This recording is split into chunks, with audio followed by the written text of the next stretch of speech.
The wind tugged at Sloan Mercer's worn flannel coat as she stood outside her garage staring at the eviction notice taped to the door. 30 days. After 12 years of running Mercer Automotive, she had 30 days to vacate the only steady thing in her life since returning from her Army deployment. The paper trembled in her calloused hands, not from the autumn chill, but from the anger she couldn't afford to release. From across the street, Pete Dowling watched from his thriving auto shop, a smirk playing at the corner of his mouth. His lot was full of cars, many of them her former customers. In a town where men still believed women couldn't tell a carburetor from a catalytic converter, her superior skills meant nothing against the whispers that had spread after her first few rejections of Dowling's buyout offers. It wasn't the first time Sloan had watched something she built crumble. At 41, the former Army aviation technician had grown accustomed to rebuilding. But this time felt different. This time there was nowhere left to start over. She folded the notice with mechanical precision, tucking it into her pocket before anyone could see the tremor in her fingers. The last unpaid bill from her father's extended hospice care had arrived yesterday. 3 months after his death, Walter Mercer was still costing her what little she had left. Inside the garage office, the phone rang. Sloan considered letting it go to voicemail, another creditor most likely, but something in her responded to the shrill demand. Old military habits died hard. A formal voice filled the line. George Harrington, attorney, her father's estate. Please come to the office at her earliest convenience. The words blurred together until one phrase snapped her back. There appears to be an inheritance matter that requires your immediate attention. Inheritance. The word hung in the air like smoke. Walter Mercer had been a military man, then a small-town mechanic. What could he possibly have left that would require immediate attention? Hope flickered, dangerous and unwelcome. She'd learned long ago not to trust and rescue. 3 hours later, Sloan sat in a leather chair that had seen better decades facing a desk stacked with files in a law office that smelled of dust and fading ambition. Through the window, North Carolina's autumn painted the trees and fire a stark contrast to the gray stillness of the room. Harrington adjusted his glasses, fingers tracing the edge of a manila folder.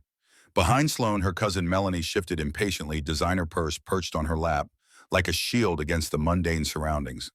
The clicking of her manicured nails against her phone screen had become an irritating metronome marking the passage of time. The door opened, admitting the remaining players in this unexpected drama. Uncle Raymond Walter's younger brother and his wife Judith. Raymond's face was a weathered map of Walter's, softened by easier living. He nodded curtly at Sloan before taking a seat. Memories of the funeral 3 weeks ago surfaced unbidden. Rain falling on the military honor guard. The folded flag pressed into her hands. The same family members now sitting in this room, their sympathetic murmurs failing to mask their impatience to be done with Walter Mercer's final chapter. Harrington cleared his throat.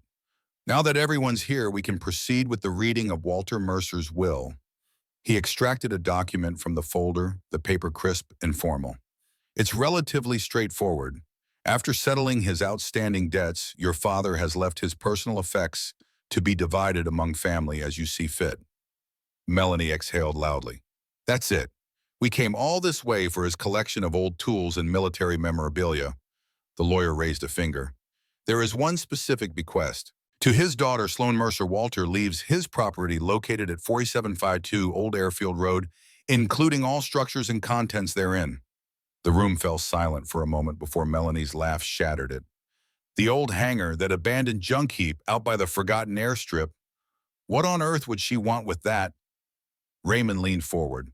That place has been sitting empty for decades. It's just an old storage building on worthless land. Walter never did anything with it. Sloan's voice cut through the dismissive chatter. My father owned that property outright. Harrington nodded. Yes, purchased in 1987. There are, however, accumulated property taxes that must be addressed. Approximately $12,000. The flicker of hope extinguished. 12,000 might as well have been 12 million in her current financial state. Melanie's perfectly outlined lips curved into a smile that didn't reach her eyes. Well, Sloan, looks like you inherited another burden. I'd be happy to take it off your hands. 5,000 should cover it, considering the taxes and what it would cost to clear out whatever junk Walter stored there. The condescension in her voice struck a nerve deeper than Sloan expected. She and Melanie had never been close, but the casual dismissal of her father's legacy ignited something protective within her. "I'll need to see the property first," Sloane replied, her voice carefully neutral. Raymond exchanged glances with his wife. "Be reasonable, Sloane. You can barely keep your garage open. You don't need another money pit." Harrington cleared his throat again. "There is one more item." He reached into his desk drawer and extracted a small wooden box. "Your father was very specific that this be given directly to you, Sloane. Privately." The family's eyes fixed on the box with renewed interest as the lawyer placed it before her. It was military and designed solid wood with metal reinforcement at the corners, the kind used for personal effects. Melanie leaned forward. "Shouldn't family heirlooms be shared?" "The instructions were explicit," Harrington replied firmly. "Now, if you'll all excuse us, I need a few minutes with Ms. Mercer to complete the paperwork." The protest came swiftly but met the immovable wall of legal procedure. Within minutes, Sloane found herself alone with the lawyer in the mysterious box. "Your father amended his will 6 months ago," Harrington explained once the door closed. "He was very specific about the hangar and this box. He said you'd understand what to do with them when the time came." Sloane's fingers traced the box's edge. "I haven't spoken more than 20 words to my father in the past 5 years. What could he possibly think I'd understand?" The lawyer offered a sympathetic smile. "He seemed very confident in you, Ms. Mercer." When she opened the box, its contents made no immediate sense. 3 heavy brass keys, military grade, too large for any standard lock. Each was marked with a sequence of numbers and letters that meant nothing to her. Beneath them lay a folded slip of paper with a single line in her father's precise handwriting. "The answers are in the shadows where the birds sleep." Cryptic nonsense, typical Walter Mercer. The man had lived his life in fragments of half-finished sentences and unasked questions. Harrington watched her reaction carefully. "Your father paid the property taxes on that hangar religiously for over 30 years. Never missed a payment, even when his health began to fail. The current outstanding amount only accumulated after he became too ill to manage his affairs." Something in his tone made Sloane look up. "You think there's more to this inheritance than an old building?" It wasn't a question, but he answered anyway. "I think Walter Mercer was a deliberate man who rarely did anything without purpose." He slid a folder across the desk. "These are the property documents and directions to the hangar. And this," he pushed a second thinner folder forward, "is the paperwork for a potential sale should you decide to accept your cousin's offer." The walk to her Jeep was a gauntlet of family opinions. Melanie cornered her first designer sunglasses pushed up to reveal calculating eyes. "You're not actually wasting time on Dad's junk, are you? We'll sell it and move on. You need money, not memories." Sloane pocketed the keys. "I'll think about it." Raymond blocked her path, next concern etched into features that reminded her too much of her father. "Walter spent too many weekends out at that place, Sloane, tinkering with old machines nobody wanted. Don't make his mistakes." The words hit closer than he could know. How many times had she heard the same warning about her own garage, too much effort for too little return? A woman trying to prove herself in spaces where she wasn't wanted. As Sloane drove away, her phone chimed with a text from Melanie. "Let me know when you are ready to sign those sale papers. My offer expires in a week." The 2-lane highway wound through miles of countryside as Sloane drove toward the property. Trees blurred past their autumn leaves, a riot of gold and crimson. The wooden box sat on the passenger seat, the keys inside occasionally clinking together when she took a curve too sharply. Her father had been a mystery to her long before his death. Walter Mercer had returned from his Air Force career when Sloane was 12 after her mother's death. He'd opened a repair shop, taught Sloane the basics of engines and electronics, and lived a life of meticulous routine and minimal conversation. When she'd enlisted at 18, their relationship had narrowed to holiday phone calls and the occasional awkward visit. Now she wondered what else she had missed. What had drawn him to this abandoned airfield? What had been important enough to maintain for 3 decades yet never important enough to share with his only child? The GPS announced her arrival as the trees gave way to a massive clearing. Sloane slowed the Jeep, taking in the unexpected scale of what lay before her. The hangar was no simple storage shed. It was a massive military aircraft facility, its curved metal roof rising like the back of some enormous sleeping creature. Rust ate at the corners of the structure, and the perimeter fence was half swallowed by vegetation. but the building itself remained imposingly solid. She parked and stepped into the cold autumn air, gripping the keys tightly. Something about this place made the atmosphere feel heavier, as though the oxygen carried extra weight. The massive hangar doors were secured with heavy chains and multiple padlocks, all showing signs of regular maintenance despite the surrounding neglect. Approaching the entrance, Sloan noticed other incongruities. The access road, while overgrown at the edges, had been kept passable. The locks, despite exposure to the elements, were oiled and functional. Someone, her father, had been maintaining just enough to keep the place secure while allowing it to appear abandoned to casual observation. Her phone buzzed Logan, her godson. The text was brief. Heard about Grandpa's will. Are you at the hangar? Can I come out? Sloan hesitated. Logan was barely 18, the son of a friend who had died in the same deployment where Sloan had injured her shoulder. She'd stepped in as best she could, becoming the steady presence in his life that her own father had never managed to be for her. The kid was smart, too smart for the limited opportunities this town offered him. He'd recently been rejected from his top-choice engineering programs, his stellar grades undermined by their inability to afford the application fees to more than a few schools. Still checking it out, she texted back. I'll let you know. The first key didn't fit any of the padlocks. Neither did the second.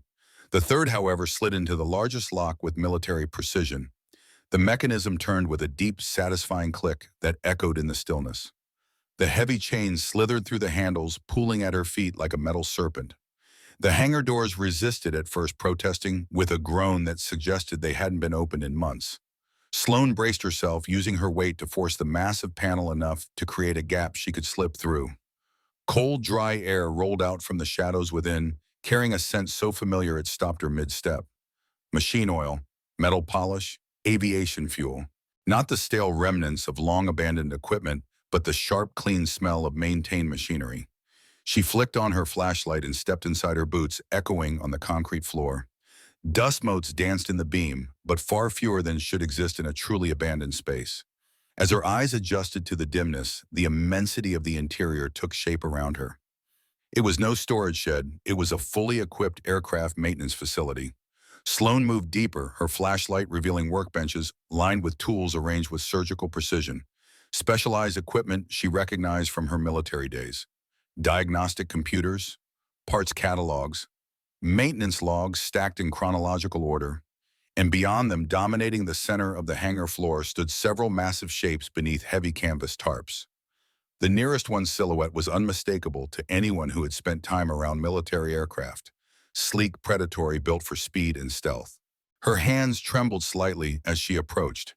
The edge of the canvas had slipped just enough to reveal a glimpse of what lay beneath.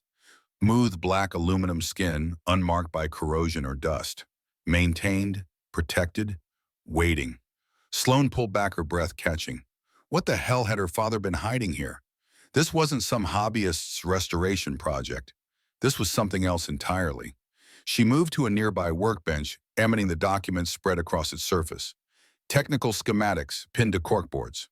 Classified manuals with security clearance requirements that should have been well beyond a retired Air Force mechanic's authorization. Logbooks documenting maintenance procedures performed weekly, the last entry dated just 1 month before Walter's hospitalization. Her flashlight passed over a photograph framed on the wall. Her father, decades younger, standing in his Air Force uniform beside an aircraft she didn't recognize. The background was blurred, deliberately obscured, but Walter's expression was clearer than any she remembered seeing in person. Calm, focused, proud. The sound of tires on gravel outside snapped her attention back to the present. Sloan quickly moved toward the gap in the doors, prepared to confront whoever had followed her. Instead, she found Logan stepping out of his battered Honda, his tall frame unfolding awkwardly as he surveyed the building with undisguised curiosity. "This place is massive," he called out, spotting her in the doorway. "When Mom said your dad left you a hangar, I pictured something smaller." Sloan hesitated, then waved him over. "You should see inside." Logan ducked through the gap, letting out a low whistle as his eyes adjusted to the dim interior. "Holy shit, Aunt Sloan. What is this place?" The young man moved immediately toward the covered shapes circling them, with the instinctive reverence of someone who recognized significance without fully understanding it. These are aircraft, military grade from the shapes. But why would Grandpa Walter have them here? I have no idea, Sloan admitted, watching Logan examine the facility with growing excitement. Despite not being related by blood, the boy had inherited her mechanical intuition. Where others saw machines, they both saw puzzles to be solved. Logan approached one of the workbenches, his fingers hovering over the meticulously arranged tools. This isn't some hobbyist setup. This is professional-grade equipment. Some of this stuff looks military spec. It is, Sloan confirmed, joining him, and a lot of it shouldn't be accessible to civilians. They moved through the space together, cataloging discoveries with increasing bewilderment. Climate control systems, specialized hydraulic equipment, fuel storage with proper hazmat protocols.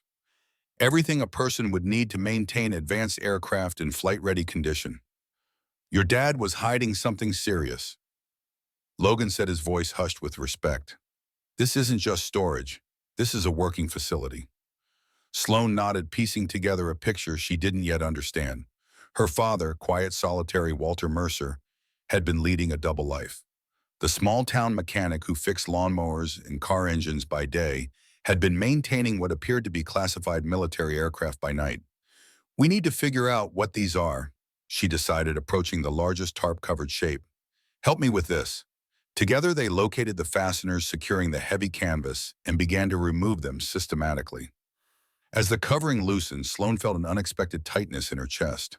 Whatever lay beneath this tarp represented a part of her father she had never known.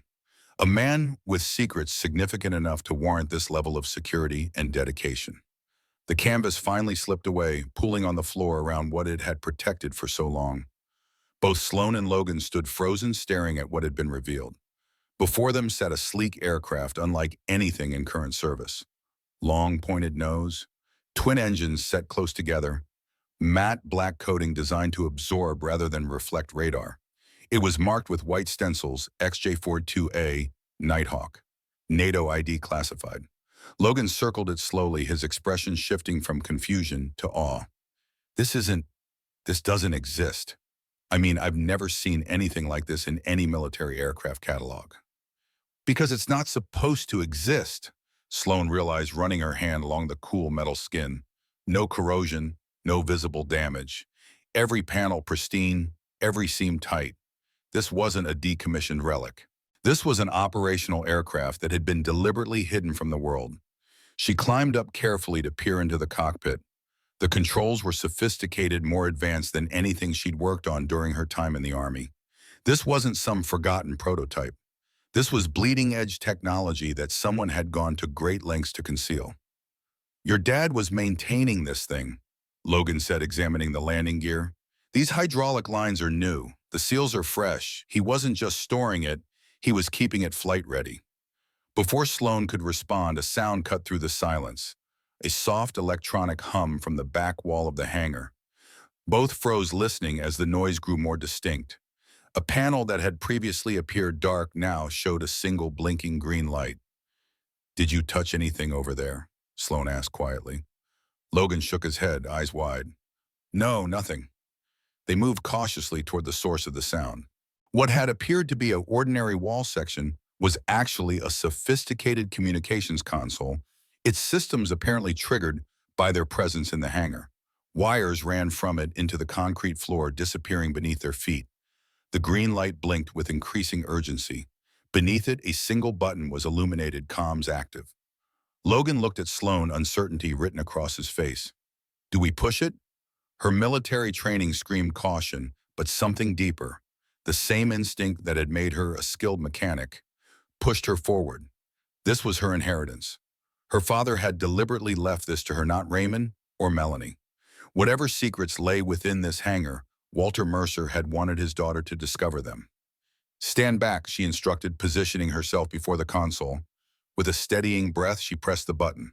A burst of static filled the air, followed by a crisp, professional voice.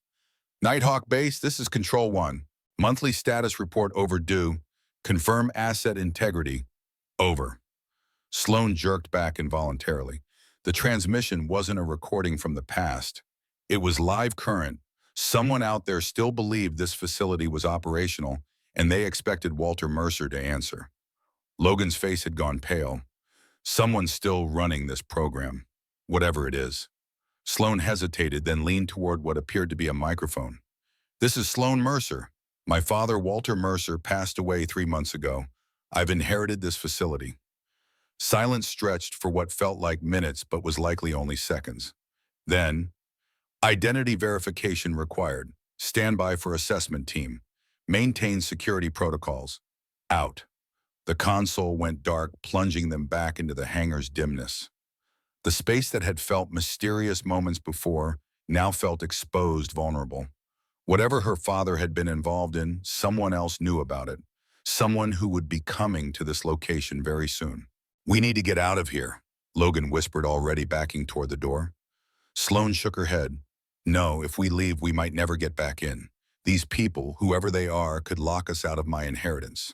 She gestured around the hangar. Besides, I need answers. What was my father doing here? Why did he leave this to me, specifically? A glint of metal caught her eye. A small safe embedded in the wall near the communications console, partially hidden behind a stack of manuals. The keyhole was unusual, too large for standard keys, but perfectly sized for the brass ones she'd received from the lawyer. The first key didn't work. Neither did the second. The third, however, turned smoothly in the lock. The safe door swung open to reveal a single item, a sealed envelope with her name written in her father's precise handwriting. Sloane's fingers trembled slightly as she broke the seal. Inside was a single sheet of paper. The message brief but clear: Sloan, if you're reading this, then I'm no longer around to explain in person. I know I left you more questions than answers over the years, and I'm sorry for that. Some things I couldn't tell you, not because I didn't trust you, but because they weren't mine alone to share. The hangar, the aircraft, the work I've done here, it was entrusted to me after the program was officially terminated. I protected it because these machines were built to help people if they ever got the chance. Politics got in the way. You always had the skills, Sloan. Better than mine, if I'm honest. But what matters more is that you have the heart for this work. You understand that sometimes the most important missions aren't the ones that make headlines. If they reach out to you, listen carefully. There are good people involved. Quiet people who believe, like I did, that we build things to serve, not to destroy. I've always been proud of you, even when I couldn't find the words to say it. Dad. Sloan read the letter twice, then handed it silently to Logan. Outside, the sound of vehicles approaching on the gravel road broke the stillness. Headlights swept across the gap in the hangar doors, illuminating dust motes in shafts of harsh white light. They're here, Logan whispered, returning the letter. What do we do? Sloan folded the paper carefully, tucking it into her pocket next to the eviction notice from her garage. Two endings and perhaps a beginning all in the same day. She squared her shoulders, feeling the weight of her father's unexpected legacy settling upon them. We meet them, she decided, moving toward the doors, and we find out exactly what my father was protecting all these years. As she stepped toward the growing rectangle of light, Sloan felt something she hadn't experienced in years, a sense of purpose larger than daily survival. Whatever lay ahead, her father had believed she was equal to it. After a lifetime of feeling like she'd somehow disappointed him, the revelation was both vindicating and terrifying. 3 black SUVs had pulled up outside their government plates, partially obscured by road dust. Men and women in dark suits emerged, their movements displaying the disciplined efficiency of military personnel in civilian clothing. At their center stood a woman whose authority was evident in her posture alone. Tall blonde hair cut in a severe bob, aviator sunglasses despite the fading daylight. Ms. Mercer, the woman called out, approaching with measured steps. I'm Agent Malene Cross, Department of Defense Liaison for Dormant Asset Recovery. Sloan stepped fully into the light, conscious of Logan moving protectively to her side. That's me. Agent Cross surveyed the partially open hangar doors, her expression revealing nothing. I believe we have a situation that requires immediate discussion. Your father, Walter Mercer, was the designated civilian custodian of some rather sensitive government property.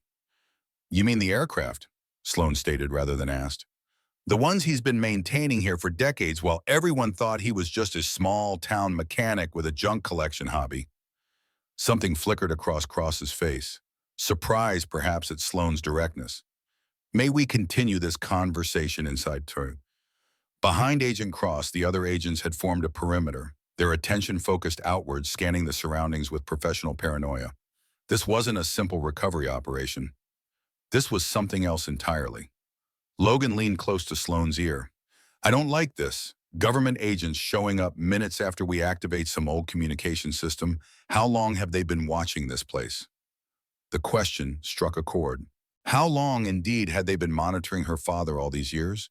Had they known he was dying and simply waited for the facility to become vulnerable? Before we go anywhere, Sloane said firmly, I want to know exactly what my father was involved in. These aircraft, they're not standard military. They're something else. Agent Cross removed her sunglasses, revealing sharp eyes that assessed Sloane with newfound interest. Your father was part of something extraordinary, Ms. Mercer. Something that officially never existed but was too valuable to destroy. She glanced at the surrounding agents, then back to Sloane. I can explain everything, but not out here in the open. Some secrets deserve better protection than that. The rational choice would have been to demand they leave to consult a lawyer to proceed with caution. But standing in the shadow of her father's hidden life, Sloane felt an unexpected certainty. Whatever Walter Mercer had protected all these years, he had deliberately passed that responsibility to her. He had believed she would make the right choice when the moment came. Logan, get your phone ready, she whispered. Record everything. The young man nodded almost imperceptibly, his hand slipping into his pocket where his phone was already running an audio recording app. Sloane gestured toward the hangar entrance. After you, Agent Cross. As the government team filed into the hangar, Sloane remained at the threshold for a moment, watching the last light of day fade from the skyline. Below her, the eviction notice crinkled in her pocket, a problem that suddenly seemed small against the mystery unfolding before her.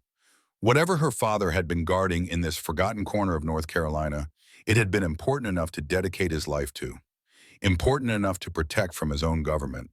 And now it was hers to either continue or surrender. The aircraft gleamed in the harsh portable lights the agents had set up its black surface, absorbing illumination rather than reflecting it. Agent Cross stood beside it, her expression softening as she ran her fingers along the fuselage with something close to reverence. Project Nexus, she said, the words hanging in the air like a revelation. Your father was the last civilian custodian of what might have been the most ambitious humanitarian aircraft program ever conceived.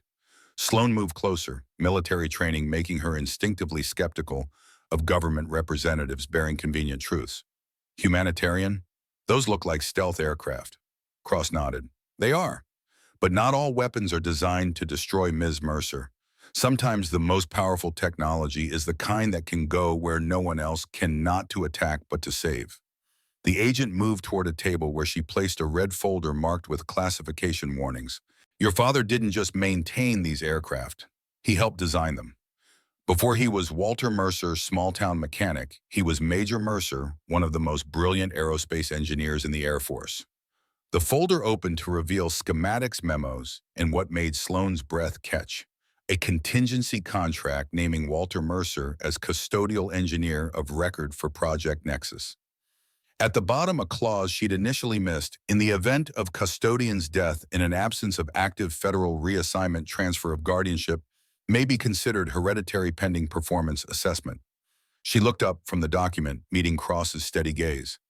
You've been watching me since he died. Yes, the agent admitted without apology. Standard protocol. When an asset of this significance loses its custodian, we assess all potential successors before making contact. She gestured around the hangar. You responded to the inheritance exactly as your father predicted you would. You didn't sell. You didn't call the media. You kept everything secure while you investigated. That tells us a great deal about who you are, Ms. Mercer. Logan had moved to examine another document on the table. Technical specifications for the aircraft's unique capabilities. This thing can land and take off in spaces no larger than a tennis court. It can fly into areas with no infrastructure, no runways. He looked up, understanding dawning. Disaster zones, war zones where civilians are trapped. Cross nodded. Precisely. Project Nexus was designed to deliver critical supplies, establish communications, and evacuate priority casualties from locations where conventional aircraft couldn't operate. Earthquakes, floods, regions where even humanitarian organizations couldn't safely enter. So what happened? Sloane asked, the pieces not quite fitting. If these were built for saving lives, why are they hidden in my father's secret hangar instead of doing their job? A shadow crossed the agent's face. Politics, budget priorities, competing interests within the military-industrial complex. By the time these aircraft were ready for deployment, the Cold War was ending. New administrations had different priorities. The program was officially decommissioned, but not destroyed. Sloan noted, understanding beginning to form. Someone made sure these survived. A group of us, Cross confirmed. Your father volunteered to serve as civilian custodian. The aircraft were officially decommissioned on paper, but in reality they were relocated here. Walter's job was to maintain them in operational readiness in case the world ever needed them again. The magnitude of what her father had done, the decades of silent service, the double life, the burden of secrecy, hit Sloan with unexpected force. The quiet man who had seemed so distant, so occupied with his solitary projects, had been carrying a responsibility far heavier than she had ever imagined. Logan voiced the question forming in her mind. Why are you telling us this now? What changed? Cross's expression hardened slightly. The world changed, climate disasters increasing in frequency and severity, conventional aid systems overwhelmed, and within our government renewed interest in rapid humanitarian response capabilities. She turned to Sloan. There's a faction that wants to revive Project Nexus for its original purpose, and another that wants to acquire these aircraft for different applications. Weaponization, Sloan translated flatly. Yes, the same stealth technology that can deliver medicine can deliver other payloads. Cross looked directly at Sloan. Your father refused those adaptations repeatedly. It's why he maintained the aircraft here, outside the direct control of changing political winds. Before Sloan could respond, the hangar door opened again. A tall man in an immaculate military uniform entered, flanked by two aides. His bearing suggested high rank, and the contempt in his expression as he surveyed the facility was unmistakable. General Harmon, Cross acknowledged, her tone cooling noticeably. We weren't expecting you until tomorrow.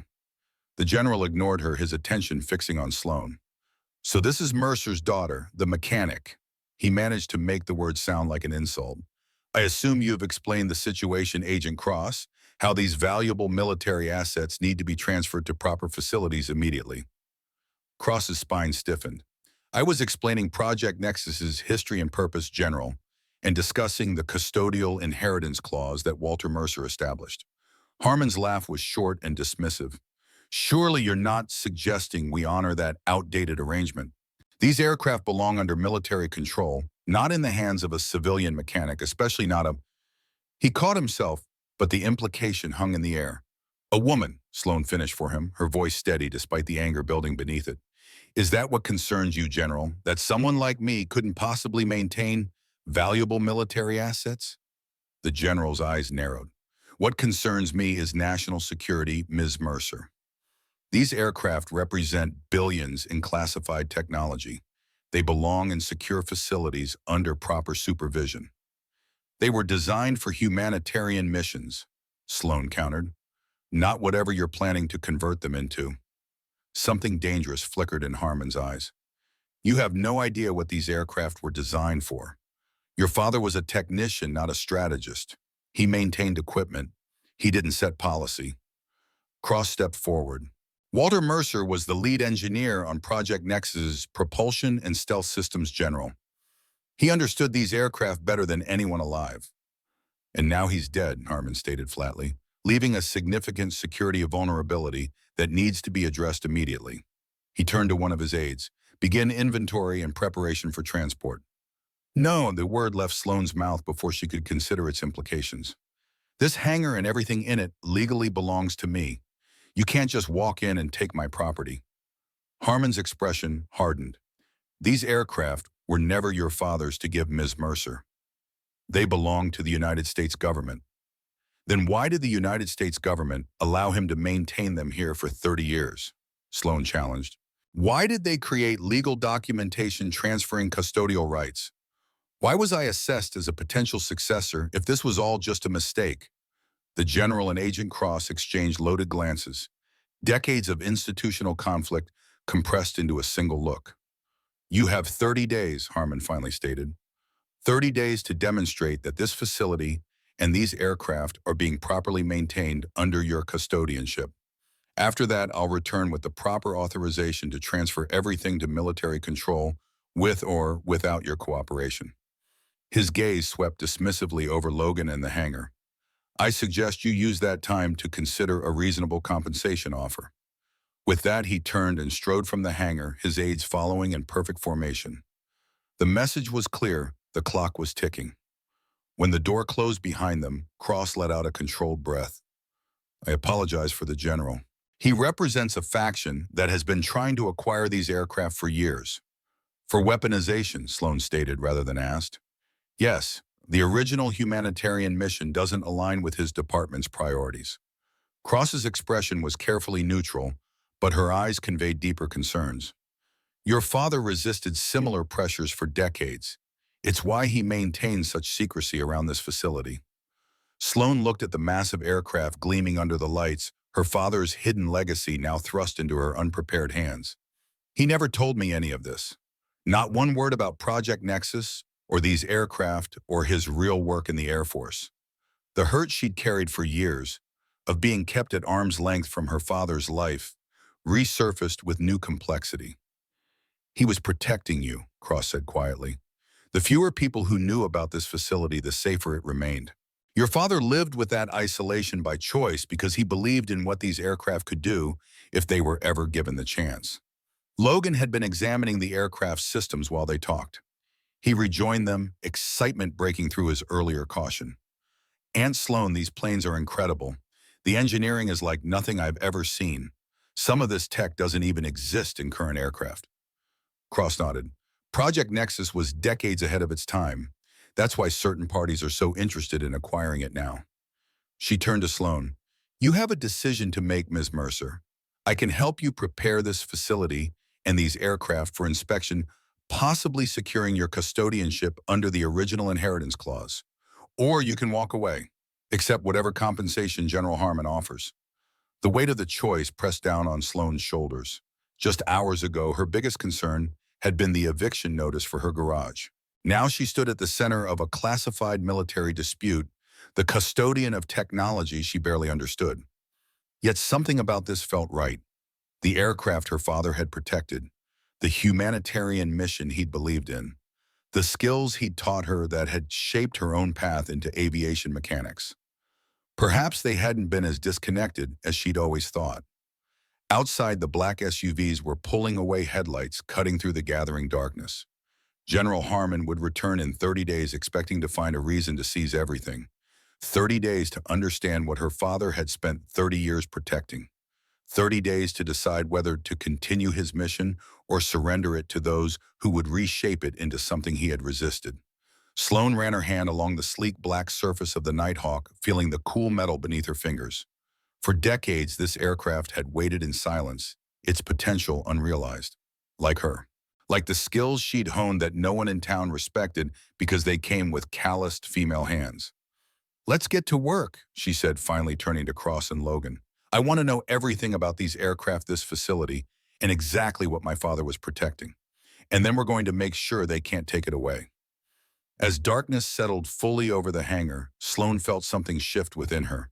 A sense of purpose taking root where uncertainty had dominated for too long. Whatever came next, she would face it standing in the shadow of her father's greatest work, continuing what he had begun.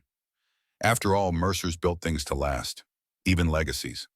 Dawn streaked the Carolina sky with crimson as Sloan Mercer parked her Jeep at the hangar entrance for the fourth consecutive morning. Sleep had become a luxury she could no longer afford, not with 26 days remaining on General Harmon's ultimatum. She balanced a thermos of black coffee on her thigh while unlocking the sequence of padlocks she'd reinforced after the confrontation. The cold metal bit into her fingers, a physical reminder of what was at stake. Behind her, Logan's Honda crunched across the gravel, arriving with military precision at 6:30 a.m. The kid had refused to miss a single day of what he'd taken to calling Project Resurrection, sacrificing his community college classes to dedicate himself fully to the hangar. His mother would have been proud of his determination, if not his academic priorities. The massive hangar doors parted easier now, with daily use revealing the transformation underway inside. What had been a shadowy tomb of forgotten technology 1 week ago now hummed with activity. Portable work lights illuminated every corner, casting the XJ-42A Nighthawk in stark relief against the concrete floor. Its black surface had been meticulously polished the previous day, revealing subtle contours invisible under decades of dust. Agent Cross had fulfilled her promise of assistance, arriving daily with technical manuals, specialized equipment, and occasional personnel cleared for the project. She walked a precarious line between official support and plausible deniability, her career balanced on the same knife edge as Sloane's newfound purpose. Logan immediately headed toward the aircraft tablet in hand, already comparing readings from yesterday's diagnostic tests. The college freshman had proven himself invaluable, his intuitive understanding of computer systems complementing Sloane's mechanical expertise. Together they formed a restoration team that Walter Mercer himself might have assembled. Sloane traced her fingers along the aircraft's leading edge, feeling micro-imperfections invisible to the eye, but detectable to her trained touch. This particular Nighthawk, designated Nexus 1 in her father's logs, had been his primary focus. The maintenance records revealed a pattern of obsessive care, every system checked on a rotating schedule that never faltered through illness, holidays, or personal crisis. She'd begun to understand her father better through these aircraft than she ever had in life. Walter Mercer hadn't been emotionally distant because he didn't care. He'd been carrying a classified burden too heavy to share, protecting machines that represented both technological marvel and humanitarian promise. Agent Cross emerged from the makeshift office they'd established in the back corner of the hangar, a satellite phone in her hand, and concern etched across her features. "We have a problem. General Harmon's pushing the oversight committee to accelerate the inspection timeline. He's arguing that leaving classified technology in civilian hands represents an unacceptable security risk." Sloane's jaw tightened. "We had an agreement. 30 days. Cross slipped the phone into her pocket, her expression carefully neutral, but her eyes conveying the gravity of their situation. "Agreements change when enough pressure was applied. We might have 2 weeks now, not 4. The news landed like a physical blow. Even with round-the-clock work, restoring the first Nighthawk to operational status would require every minute of their original timeline. The compression meant cutting corners, accepting greater risk, pushing systems that had lain dormant for months. Logan joined them, wiping hydraulic fluid from his hands with a shop rag. "The primary hydraulic system is stabilizing, but the backup is showing pressure fluctuations. We need to bleed the lines completely and refill." Cross checked her watch. "I've arranged for a specialized technical team to arrive tomorrow. Former Project Nexus engineers who've maintained their clearances. They can accelerate the avionics recalibration while you focus on the mechanical systems." Sloane nodded, mentally recalculating their timeline. "We'll need to work in parallel tracks. Logan, can you coordinate the software updates while I focus on the propulsion systems?" The young man straightened, pride evident in his posture at being treated as an equal partner rather than an assistant. "I've already isolated the navigation module discrepancies. If we can get the original source code, I think I can identify where the corruption occurred." Their methodical planning was interrupted by the distinctive crunch of tires on gravel outside a vehicle approaching with none of the cautious respect Agent Cross's team typically showed. The sound carried a weight of entitlement, of authority unaccustomed to restriction. Through the partially open hangar door, Sloane glimpsed a silver Mercedes SUV parking directly in front of the entrance, its polished surface reflecting the morning light with offensive brilliance. The county assessor's seal adorned the driver's door, a bureaucratic intrusion she hadn't anticipated. Melanie emerged from the passenger side, designer sunglasses perched on her perfect blowout expression, set in lines of triumphant concern. Behind her, a middle-aged man in an ill-fitting suit clutched a clipboard with officious determination. The county building inspector, undoubtedly summoned through Melanie's connections on the town council. Sloane moved to intercept them before they could enter the hangar, properly positioning herself in the narrow opening. "This is private property." Melanie's smile didn't waver. "We're concerned about you, Sloane.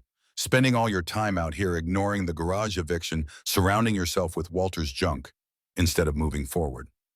The syrupy concern in her voice couldn't mask the calculation beneath. "Mr. Daniels here needs to inspect the property. Anonymous reports of unpermitted construction, possible hazardous material violations." The inspector cleared his throat, discomfort evident as he found himself wedged between familial tension. "Ma'am, I'm just here to verify compliance with county ordinances. This property hasn't been inspected since 1992. Agent Cross materialized at Sloane's shoulder, her government credentials appearing in her hand with practiced efficiency. "I'm afraid that won't be possible today. This facility is temporarily under federal jurisdiction, pending an ongoing assessment." The inspector's eyes widened at the credentials, his bureaucratic certainty wavering. "Nobody informed the county of federal involvement." Cross's smile remained professional, but unyielding. "That's the nature of classified assessments, Mr. Daniels. I'm sure you understand. We'll coordinate with your office when appropriate." Melanie's composure cracked slightly, her carefully maintained facade showing the first hints of genuine frustration. "What exactly are you doing out here that requires government intervention? What could Walter possibly have that's worth all this secrecy?" The question hung in the air, loaded with family history and unspoken accusations. For a moment, Sloane considered telling her, revealing the technological marvel hidden behind her, the decades of her father's secret service, the humanitarian potential that had been buried by politics and budget priorities. But the moment passed as quickly as it arose. Melanie had never understood Walter. She wouldn't understand this either. "It's my inheritance to manage, not yours to question," Sloane replied finally. "Dad left this to me for a reason." Something shifted in Melanie's expression, not just frustration now, but a deeper anger tinged with old resentments. "He always favored you, even when you abandoned him for the military, even when you barely spoke to him for years. The dutiful daughter who followed in his footsteps while the rest of us were shut out." The accusation stung precisely because it contained a kernel of truth. Sloane had maintained her distance, had failed to bridge the communication gap that had defined their relationship. She'd interpreted his silence as disinterest rather than security protocol, his solitary weekends as rejection rather than classified necessity. "You should go," Sloane said quietly. "Whatever you're hoping to find here, it isn't yours to claim." Melanie's expression hardened. "This isn't over. Walter's mental competence during his final months is questionable at best. The will can be challenged." The threat lingered as they departed the Mercedes, kicking up dust with unnecessary force as it accelerated down the access road. Sloane watched until it disappeared around the bend, the knot in her stomach tightening. Another complication, another threat to the already compressed timeline. Cross touched her arm lightly. "We should accelerate security protocols. Your cousin won't stop with county inspectors." Sloane nodded, pushing personal concerns aside to focus on the immediate challenge. "Let's get back to work. We've just lost another day we couldn't afford." The next week passed in a blur of technical challenges and minor victories. The specialized team Cross had promised arrived with expertise that accelerated their progress exponentially. Former Project Nexus engineers, now retired from official service, but still bound by security oaths, brought decades of institutional knowledge that had never been fully documented. Eleanor Reese, a wiry woman in her 70s who had designed the Nighthawk's unique propulsion system, spent 3 days crawling through access panels with Sloane, her arthritis forgotten in the excitement of reuniting with her creation. Walter kept her in better condition than the official prototypes ever were. She confided, patting the fuselage with genuine affection. He understood that machines like this need regular operation, not just maintenance. They're meant to fly, not sit in hangars. Commander Marcus Webb, former test pilot for the original program, provided crucial insights into the aircraft's handling characteristics. "She's not like anything conventional. The thrust-to-weight ratio makes her twitchy on initial acceleration, but she'll stabilize once you clear 80 knots. The control surfaces are hypersensitive by design. You think the turn more than you execute it." Logan absorbed every word, documenting the unwritten knowledge that had nearly died with the program. "This is aerospace history that nobody knows exists," he whispered to Sloane during a rare break. "They developed technologies that still haven't made it into current aircraft." The days fell into a rhythm of problem-solving and incremental progress. Hydraulic systems purged and recharged. Navigation modules reset and recalibrated. Engine components dismantled, inspected, reassembled with meticulous care. Sloane found herself working alongside people who had known her father professionally, gaining glimpses of Walter Mercer she had never seen, the brilliant engineer, the dedicated team leader, the visionary who had fought to preserve the humanitarian mission against political headwinds. Your father understood what most military contractors forget, Reese told her one evening as they reviewed fuel mixture ratios. Technology doesn't have inherent morality. It's how we choose to apply it that matters. These aircraft were designed to save lives, not take them. That's why he protected them when others would have scrapped them or repurposed them. The revelation settled into Sloane's understanding of her father filling gaps that had always troubled her. His emotional distance, his obsessive work schedule, his reluctance to speak about his military service, all of it recontextualized by the classified burden he'd carried alone for decades. Progress accelerated as the team found its rhythm, but challenges mounted in parallel. Twice more county officials attempted inspections, each time rebuffed by Agent Cross's federal authority. Melanie escalated to legal maneuvers, filing preliminary paperwork challenging Walter's mental competence during his final illness. The local newspaper ran a small story questioning the mysterious activities at the old airfield, speculating about environmental concerns and hazardous materials. Through it all, Sloan maintained focus on the central goal, restoring Nexus 1 to operational status before General Harmon could seize control.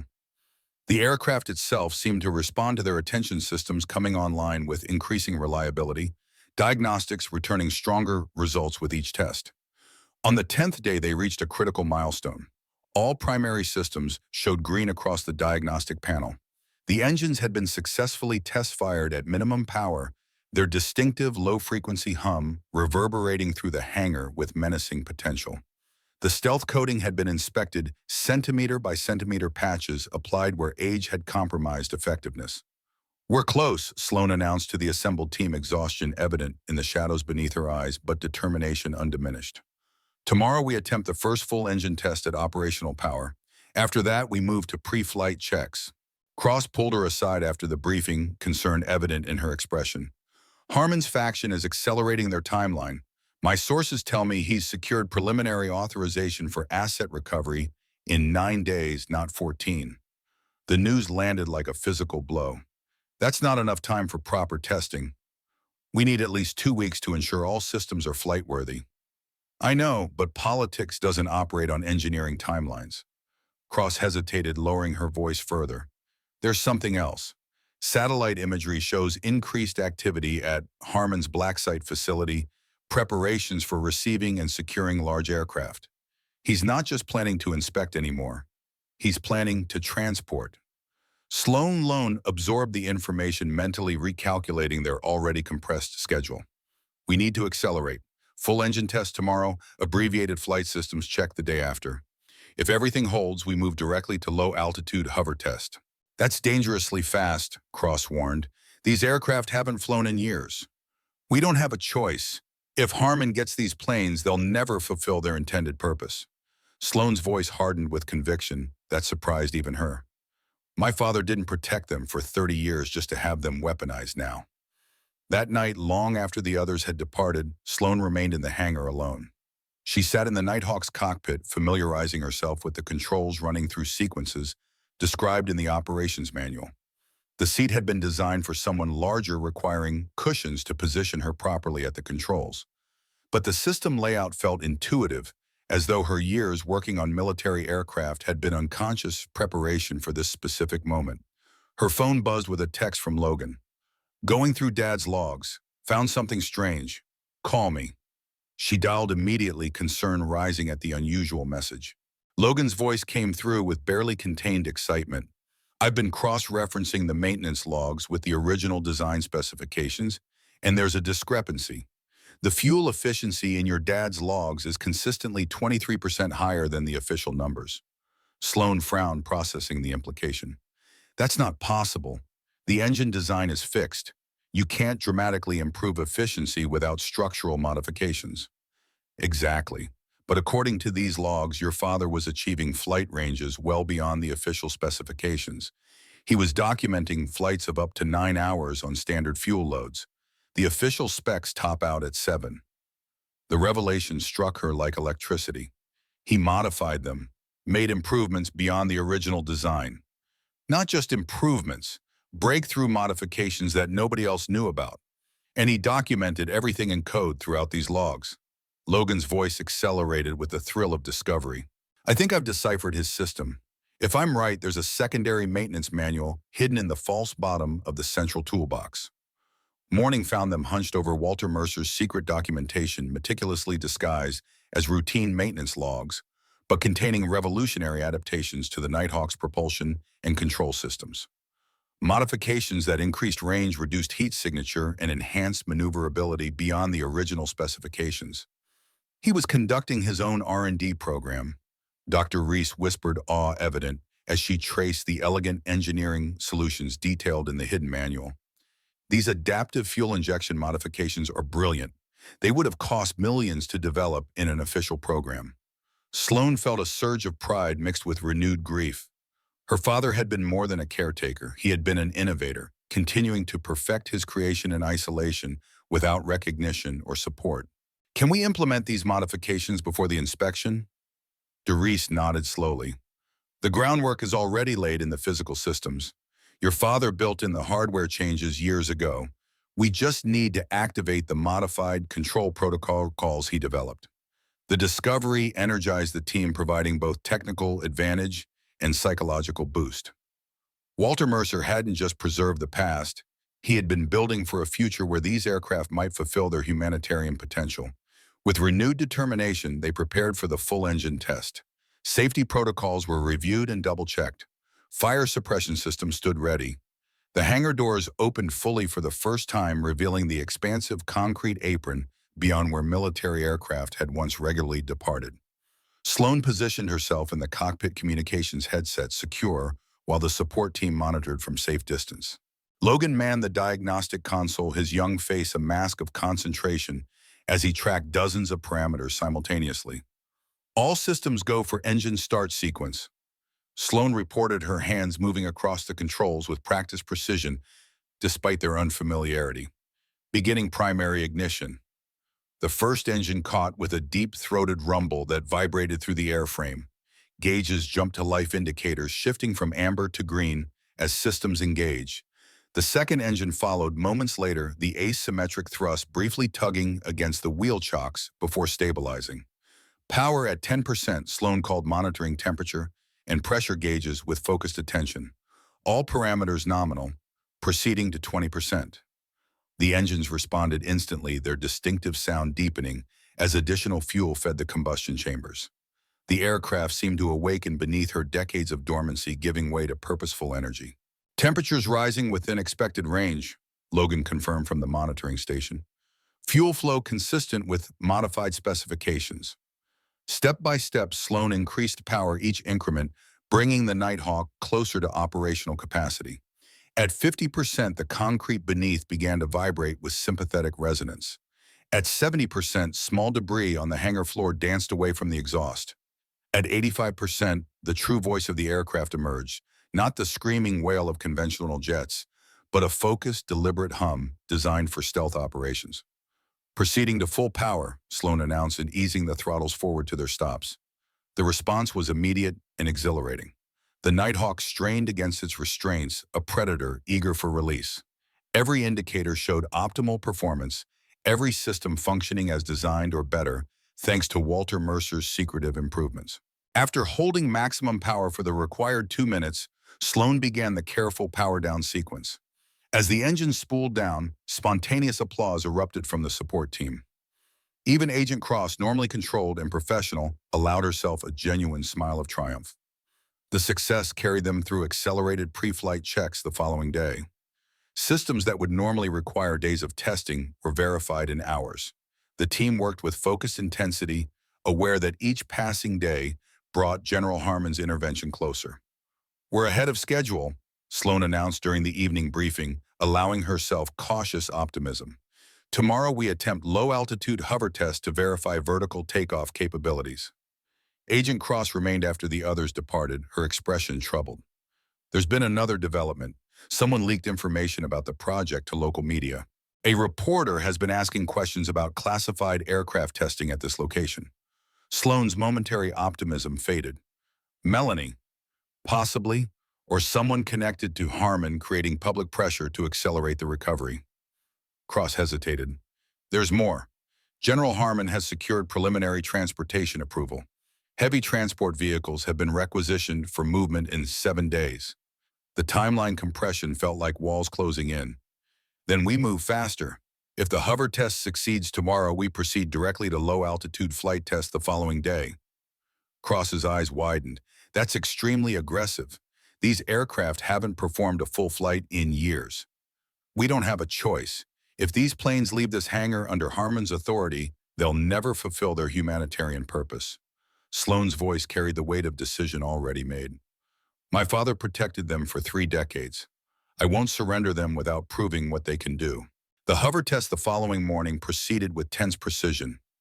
The Nighthawk was positioned on the concrete apron outside the hangar, all restraints removed, systems fully powered. Sloane occupied the cockpit alone, the weight of responsibility settling on her shoulders as she ran through the final checklist. The vertical takeoff capability that made the Nighthawk unique among stealth aircraft represented its greatest technical achievement and its greatest risk after years of inactivity. The vectored thrust system required perfect balance between multiple control surfaces, any one of which could fail catastrophically if improperly maintained. Commencing engine start sequence. Sloane reported, her voice steady despite the knot of tension in her stomach. The familiar rumble built beneath her as both engines came online, and power building gradually to the threshold required for vertical lift. All systems nominal, Logan confirmed from the mobile command post they'd established nearby. Vertical thrust indicators aligned. Ready for hover test on your command. Sloane took a deep breath, her hands resting lightly on the controls that would direct the massive thrust downward, lifting the aircraft vertically without conventional runway. This was the moment of truth. Either Walter's maintenance had preserved this critical capability, or they were about to discover a fatal flaw in their accelerated timeline. Commencing vertical lift, she announced, easing the thrust vector controls toward vertical position. The aircraft responded immediately, the deck vibrating as massive engines redirected their power straight down against the concrete. For a breathless moment, nothing happened except increasing vibration. Then, almost imperceptibly, at first, the landing gear began to extend slightly as weight transferred from solid structure to cushions of supersonic air. The altimeter ticked upward, 1 foot, 2 feet, 3 feet. The Nighthawk hung suspended 3 feet above the concrete, perfectly balanced on columns of directed thrust exactly as designed decades earlier. The control response was lighter than Sloane had anticipated, requiring minimal input to maintain position. Hover stabilized at 3 feet, she reported, unable to keep the triumph from her voice. All systems performing within parameters. Temperature and pressure readings optimal, Logan confirmed. Walter's modifications are working perfectly. Fuel consumption is 22% below baseline projections. Sloane held the hover for the planned 2 minutes, testing minor directional adjustments to verify control response before executing the vertical landing sequence. The Nighthawk settled onto its landing gear with delicate precision, engines spooling down to idle as the team erupted in celebration. The success energized their preparations for the following day's critical test, actual flight. While hover capability confirmed the vertical thrust system's only sustained flight would verify the Nighthawk's primary purpose. The team worked through the night, fine-tuning systems, analyzing data from the hover test, preparing contingencies for every conceivable emergency. Dawn broke clear in windless, perfect conditions for a first flight after prolonged storage. Sloane arrived to find Logan already at the hangar, dark circles beneath his eyes suggesting he hadn't slept at all. "I've been running simulations all night based on the hover test data," he explained, handing her a tablet displaying flight parameters. "If these projections hold, the Nighthawk will exceed original performance specifications by at least 15%, thanks to Walter's modifications." The pre-flight preparations proceeded with methodical thoroughness despite the accelerated timeline. Each system received final verification.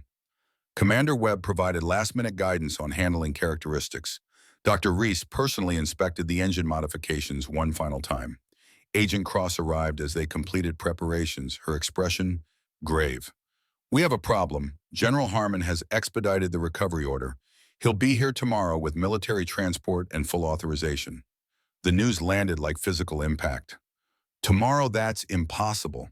The Oversight Committee wouldn't approve such an accelerated timeline."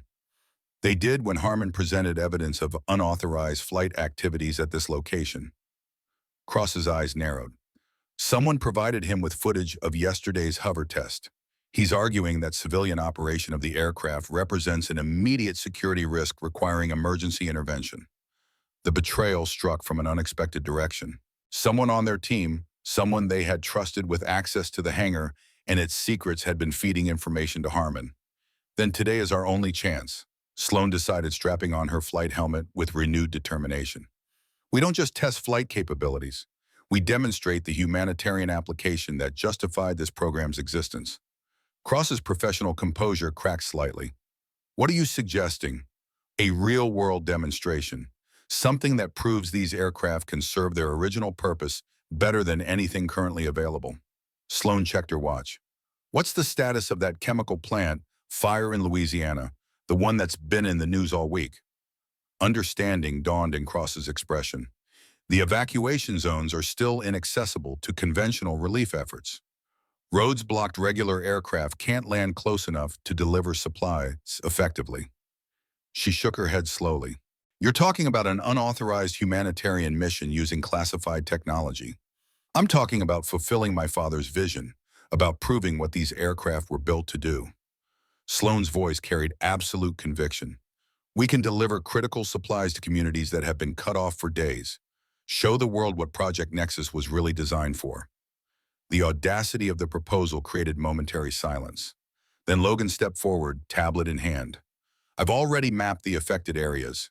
3 communities are completely isolated, with critical medical supply shortages reported via emergency radio. Cross closed her eyes briefly, the weight of decades of government service balanced against the humanitarian potential before her. When she opened them, decision had replaced uncertainty. I'll make arrangements for emergency supplies to be prepared. Medical kits, water filtration, emergency communications equipment. But understand what you're risking. If you proceed with this, there's no going back. I understand completely, Sloan replied, the path ahead suddenly clear despite its dangers. My father protected these aircraft for 30 years, waiting for the moment they could fulfill their purpose. I won't let that moment pass. The next hours passed in focused preparation. The Louisiana mission transformed from theoretical possibility to operational plan.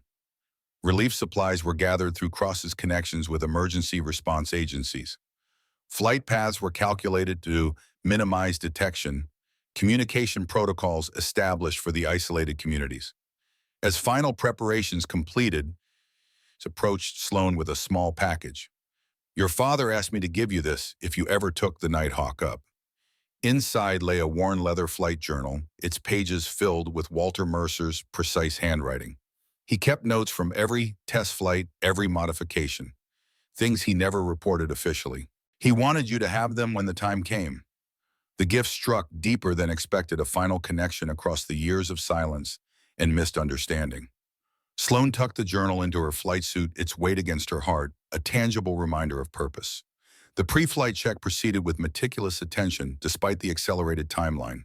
Each system received final verification, fuel levels confirmed, communication equipment tested, emergency protocols reviewed one final time. Remember, the transition from vertical to horizontal flight is the trickiest moment, Commander Webb reminded her as she prepared to board. The thrust vectors will shift gradually, not instantly. There's a moment of vulnerability as the wings take over from the vertical lift. Don't force it.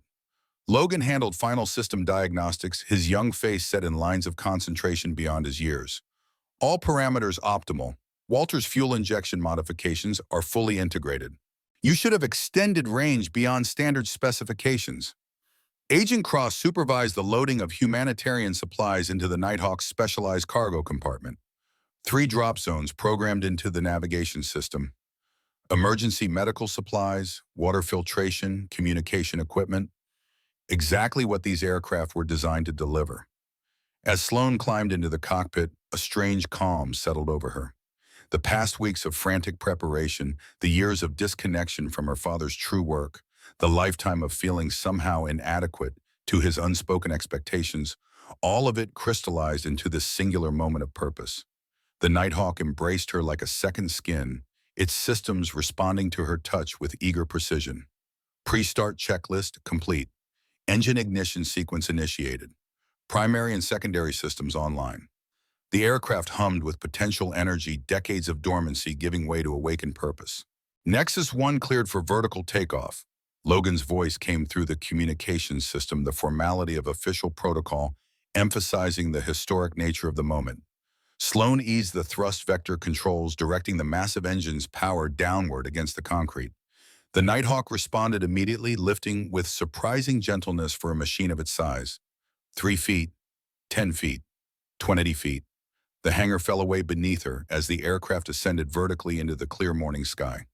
At 50 feet, she initiated the critical transition from vertical to horizontal flight. The thrust vectors shifted gradually, engines rotating degree by degree as the wings began generating lift. For one heart-stopping moment, the aircraft seemed to hesitate, caught between modes of flight.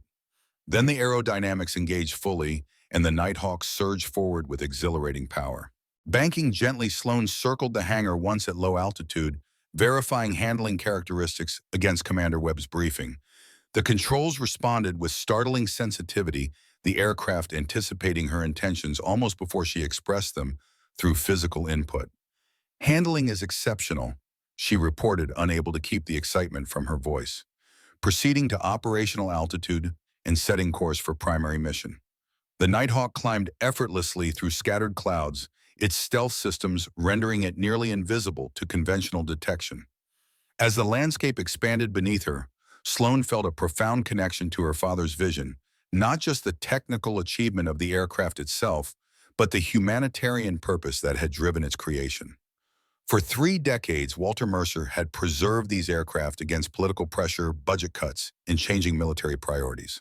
He had maintained them in operational readiness, improved their capabilities, and protected them from those who would repurpose them away from their intended mission. Now finally, one would fulfill its design purpose, reaching those beyond the reach of conventional aid. The flight to Louisiana passed in focused concentration. The Nighthawk's exceptional speed compressed what would have been hours in conventional aircraft into a fraction of the time. Navigation systems functioned flawlessly, guiding her toward the chemical plant disaster zone with pinpoint precision. As she approached the affected area, the scale of devastation became clear. Thick smoke still rose from the facility itself, spreading in toxic clouds that had forced evacuation across miles of surrounding countryside. Roads were blocked by debris and emergency vehicles. Conventional aircraft circled helplessly, unable to deliver supplies directly to the isolated communities. Sloan activated the specialized imaging systems that allowed the Nighthawk to penetrate smoke and identify heat signatures of human settlements. 3 distinct clusters appeared on her display, the isolated communities that had been cut off from assistance for days. The first drop zone appeared beneath her, a rural neighborhood where residents had gathered in a school parking lot. Sloan reduced altitude, the Nighthawk's exceptional maneuverability, allowing her to position precisely despite swirling winds near the ground. Executing first supply delivery, she reported to the temporary command post established back at the hangar. With practiced precision, she activated the release mechanism. The specialized cargo pod separated from the aircraft, its small parachute deploying instantly to control descent. From her position, Sloan could see people pointing upward, faces turned toward the unexpected assistance descending from above. Children ran toward the landing point, adults following more cautiously. The community that had been abandoned by conventional response systems was receiving critical supplies from an aircraft that officially didn't exist. Banking gently, she proceeded to the second drop zone, repeating the precision delivery. Each successful mission validated not just the aircraft's technical capabilities, but the humanitarian vision that had inspired its creation decades earlier.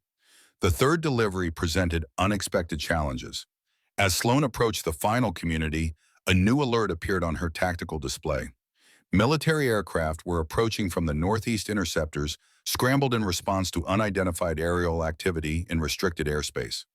"Sloan, we're picking up military communications." Logan's voice came through with urgent clarity. "They've detected your heat signature. General Harmon has ordered interception and identification." The mission parameters shifted instantly from humanitarian delivery to survival. The Nighthawk possessed stealth capabilities against radar detection, but its heat signature remained visible to specialized tracking systems, exactly the kind military interceptors would employ. "Understood. Executing final delivery and implementing evasion protocols."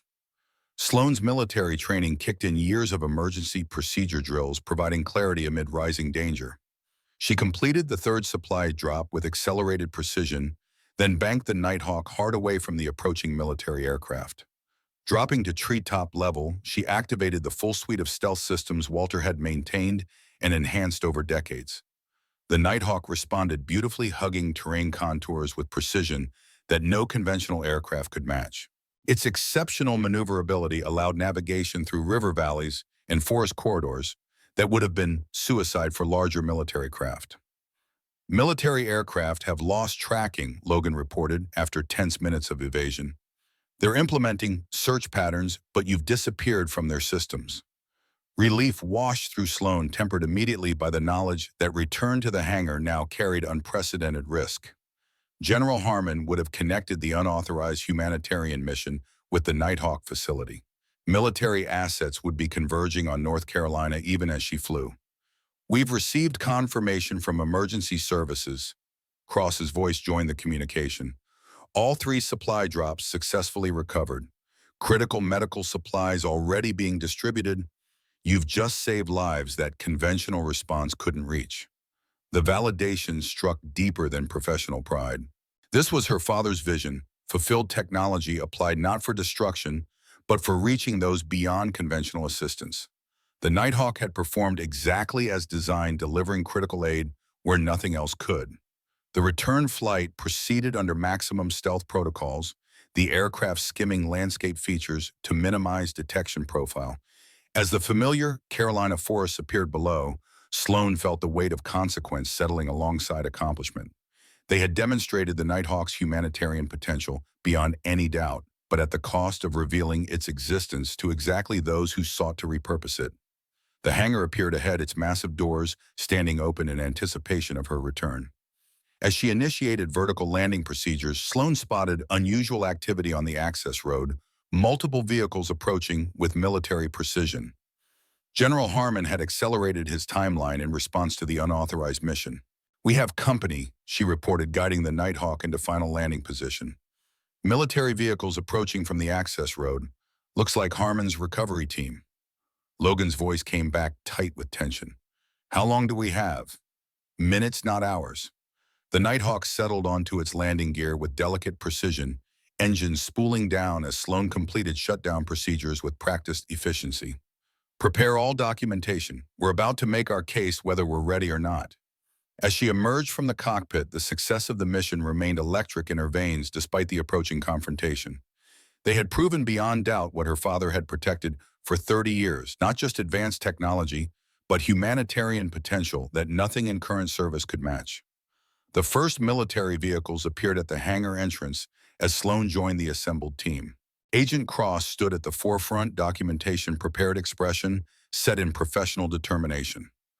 Logan clutched a tablet containing all flight data proof of the Nighthawk's exceptional performance. Dr. Reese and Commander Webb positioned themselves as technical experts ready to validate the aircraft's capabilities. General Harmon emerged from the lead vehicle, his expression thunderous with barely contained fury. Behind him, military police formed an intimidating presence, weapons visible but not directly threatening. "This facility is now under military control," Harmon announced without preamble. "The unauthorized operation of classified aircraft constitutes a severe breach of national security protocols."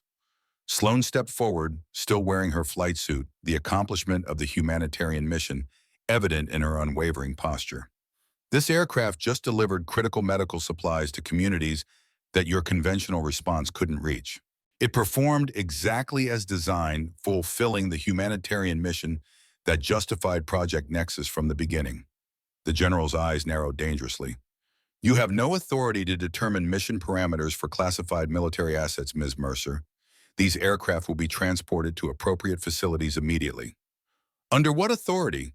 Agent Cross intervened, her government credentials appearing in her hand. "The custodial inheritance clause remains legally binding. Ms. Mercer has demonstrated both technical competence and mission alignment. That clause was administrative oversight, never intended for actual implementation." Harmon gestured impatiently to his aides. "Begin preparation for transport. The aircraft will be secured at our facility by nightfall." The military police moved forward, creating a perimeter around the Nighthawk despite the team's protests. The moment balanced on a knife edge of confrontation legal authority against military power, humanitarian vision against security protocols. Then a new voice entered the hangar carrying unexpected authority. I believe we need to reconsider this approach, General. All eyes turned to the hangar entrance, where a distinguished older man in a perfectly tailored suit stood flanked by aides. Senator James Martinez, chairman of the Defense Appropriations Committee, surveyed the scene with the practiced evaluation of decades in political power. Senator Martinez, Harmon acknowledged stiffly, this is a military security operation, not a congressional matter. When classified technology conducts unauthorized humanitarian missions on American soil, it becomes very much a congressional matter. The senator approached his attention fixed on the Nighthawk with undisguised interest, particularly when that mission succeeds where conventional response failed. The balance of power shifted visibly, military authority suddenly checked by political oversight. Senator Martinez turned to Sloan, assessment evident in his experienced gaze. Your aircraft delivered medical supplies to Carlson Township this morning. My sister's family lives there. They've been cut off from assistance for 3 days. Understanding dawned, this wasn't just political intervention. This was personal connection to the humanitarian mission they just completed. Project Nexus was always intended for humanitarian application, Sloan stated firmly. My father protected these aircraft for 30 years because he believed in that mission even when official priorities changed. The senator nodded slowly. I remember the original program. Visionary concept abandoned for more conventional priorities. He turned to General Harmon. I believe we need to reevaluate the appropriate custodianship of these assets, General. Their demonstrated humanitarian capability deserves proper consideration. The confrontation hadn't ended, but it had transformed. What had begun as military seizure had evolved into political negotiation with the Nighthawk's proven capabilities as powerful leverage against those who would repurpose it away from its original mission. As Senator Martinez engaged General Harmon in intense discussion, Sloan felt the first real hope that her father's vision might survive. They had demonstrated the Nighthawk's exceptional capabilities not in theoretical briefings, but in actual humanitarian delivery. They had created witnesses, not just the technical team, but communities who had received critical assistance from an aircraft that officially didn't exist. Walter Mercer had protected Project Nexus for 30 years, maintaining the aircraft in operational readiness for exactly this moment when they could prove their value beyond military application. Now his daughter had completed the mission, creating political reality that might finally allow these exceptional machines to fulfill their intended purpose. The future remained uncertain, balanced between competing interests and authorities. But one thing had become irrefutable: the Nighthawks could reach those beyond conventional assistance. They could deliver hope where none existed. They could fulfill the humanitarian mission that had justified their creation decades earlier. And Sloan Mercer, once dismissed as merely her father's daughter, had proven herself the rightful inheritor of not just his machines, but his vision. The 1-week mark after the Louisiana mission arrived, with the calm precision of a scheduled operation, belying the chaotic political maneuvering taking place behind closed doors. Sloan stood on the concrete apron outside the hangar, watching the morning light transform the Nighthawk's stealth coating from shadow to subtle revelation. The immediate crisis of General Harmon's attempted seizure had passed thanks to Senator Martinez's unexpected intervention, but the path forward remained under construction, foundation laid, but framework still taking shape. The weeks since the confrontation had witnessed a rapid evolution of power dynamics. General Harmon had been officially reassigned to strategic oversight initiatives, in Washington a bureaucratic euphemism for being neutralized through promotion. His replacement, General Eleanor Winters, possessed a more pragmatic approach to classified assets, prioritizing operational effectiveness over jurisdictional control. The change signaled a shift in military posture from adversarial confrontation to cautious collaboration. Senator Martinez had leveraged the Louisiana mission's success into preliminary political support, gathering a coalition across party lines under the banner of Enhanced Disaster Response Capability. The viral videos of emergency supplies reaching isolated communities had created powerful political currency, the kind no elected official could afford to dismiss in an era of increasingly devastating climate events. Agent Cross approached from the hangar entrance, tablet in hand, expression balanced between professional reserve and cautious optimism. The senator's team has finalized the executive framework proposal. It goes before the Oversight Committee tomorrow morning. Sloan accepted the tablet, scanning the document that would determine the Nighthawk's future. The legal architecture was intricate, balancing classified technology protocols against civilian operational control. The Mercer Humanitarian Response Initiative. She read aloud the name, simultaneously strange and fitting. Her father had maintained these aircraft in anonymous obscurity for decades. Now his name would identify their purpose. The committee vote is expected to pass, but implementation will take time. Cross continued, government experience tempering expectations. We're looking at full operational authorization within a month, assuming no significant opposition emerges. A month would normally seem rapid by bureaucratic standards, but against the backdrop of increasing natural disasters and the demonstrated capabilities of the Nighthawk, it felt dangerously slow. Climate patterns didn't respect committee timelines. What about interim operations? Sloan asked, pragmatic concern foremost. If another Louisiana situation develops before formal authorization, what's our status? Cross hesitated the question, navigating precisely the gray area she'd operated within throughout her government career. The senator has secured provisional deployment authority for extraordinary circumstances involving imminent threat to civilian life. Deliberately vague language that provides both flexibility and deniability. Political craftsmanship at its finest, creating space for necessary action while maintaining plausible institutional distance. Martinez understood Washington's operational reality. Sometimes permission was easier to secure after successful execution than before. Logan emerged from the hangar, excitement evident despite visible fatigue. The past week had transformed the college freshman into something approaching a professional operations coordinator, his natural technical aptitude accelerated by purpose and necessity. The media narrative is stabilizing, he reported, displaying analytics on his tablet. Major outlets have transitioned from speculation about mysterious aircraft to focused coverage on advanced disaster response technology. The Louisiana footage has been viewed over 20 million times across platforms. The public dimension represented both vulnerability and protection.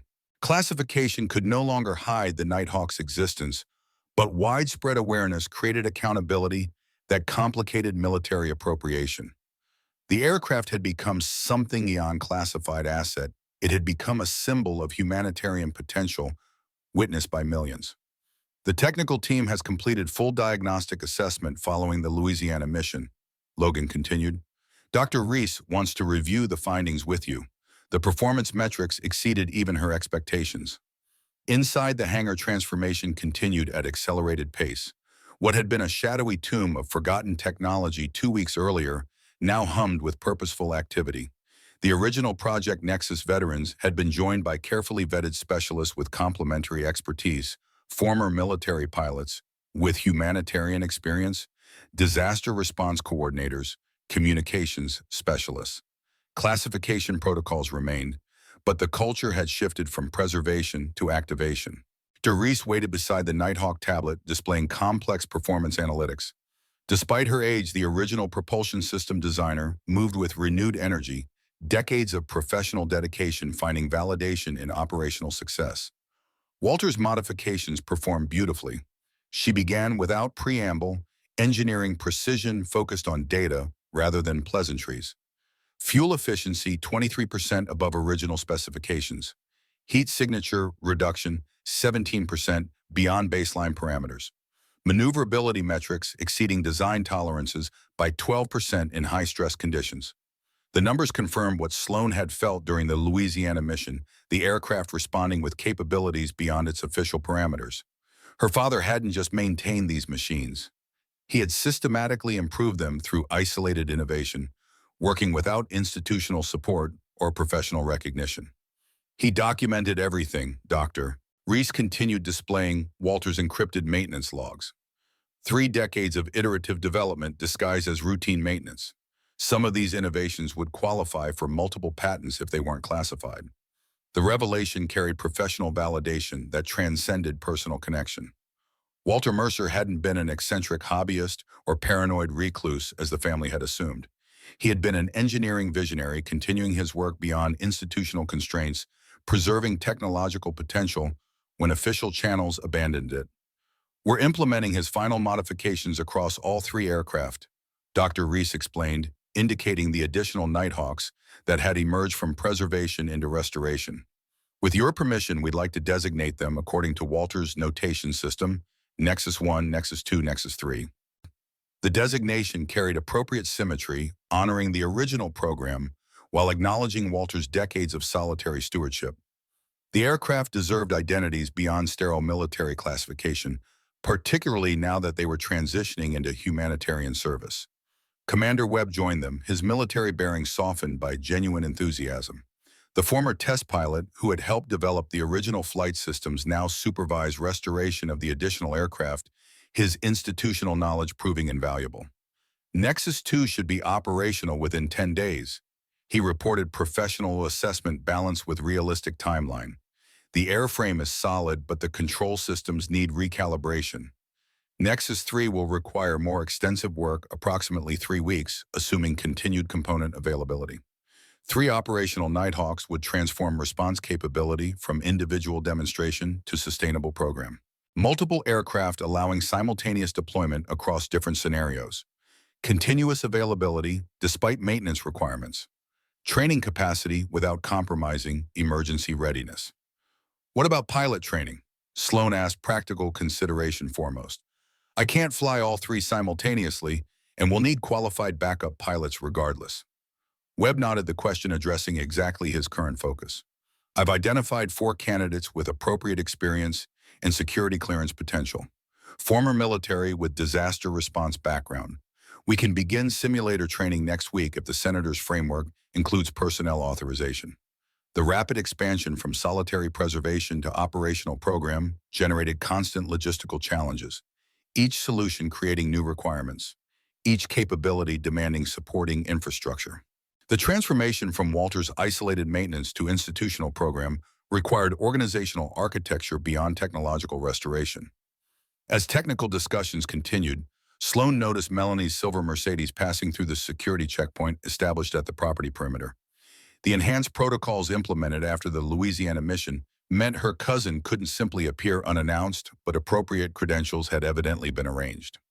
Martinez's political acumen recognized the value of family inclusion even when motivated by self-interest rather than shared purpose. Your cousin has an appointment with the Senator's Chief of Staff, Agent Cross noted, following Sloan's gaze. They're discussing her potential role as family liaison for historical documentation, essentially creating a position that acknowledges her connection without providing operational authority. The pragmatic solution reflected Washington reality rather than family reconciliation, neutralizing potential opposition through strategic inclusion. Melanie would receive recognition and compensation without compromising mission integrity, her commercial instincts satisfied through appropriate channels. Will it satisfy her?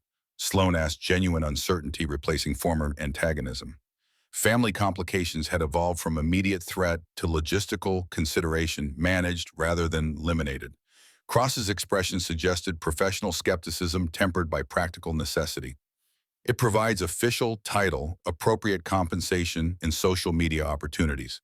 For someone primarily concerned with status and financial benefit, it should be sufficient. The assessment matched Sloan's understanding of her cousin's priorities, recognition, and compensation without accountability or technical responsibility. Some people sought purpose, others preferred perception. Both could be accommodated within appropriate parameters.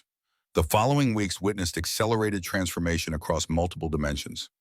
Senator Martinez's executive framework received preliminary approval, establishing provisional structure pending full congressional authorization. The classification remains specialized rapid response capability rather than detailed technical specification, but the essential architecture was established civilian operational control with appropriate security protocols and government oversight dedicated to humanitarian response in situations beyond conventional capability. The hangar facility evolved accordingly, temporary arrangements replaced by permanent infrastructure, security systems implementing appropriate protocols without prison-like restriction. Communications center established with secure channels to emergency management authorities across jurisdictions. Training facilities developed for specialized personnel with appropriate clearance requirements. Most significantly, the restoration of additional Nighthawk aircraft continued with focused intensity. Nexus 2 achieved operational status within the projected timeline, its systems reflecting Walter's documented modifications. Nexus 3 required more extensive reconstruction, but progressed steadily under Dr. Reese's supervision. The expanded fleet transformed potential from individual demonstration to sustainable program, creating capacity for training, maintenance, rotation, and simultaneous deployment. Pilot selection and training proceeded under Commander Webb's direction. 4 candidates with appropriate experience began simulator instruction, learning the Nighthawk's unique handling characteristics and operational parameters. The specialized capabilities that made the aircraft exceptional also made it challenging to master vertical takeoff transition, precision hover control, stealth system management. Webb's institutional knowledge proved invaluable, translating Walter's technical innovations into practical instruction. Through it all, Sloan maintained focus on operational readiness rather than institutional development. Senator Martinez and Agent Cross managed political architecture and security protocols, while she ensured the aircraft themselves remained central priority. Technical capability without bureaucratic distraction. Humanitarian purpose without political compromise. 3 weeks after the Louisiana mission, operational readiness faced its first official test. A significant earthquake struck the Appalachian region, triggering landslides that isolated mountain communities beyond conventional response capability. Roads severed by geological damage.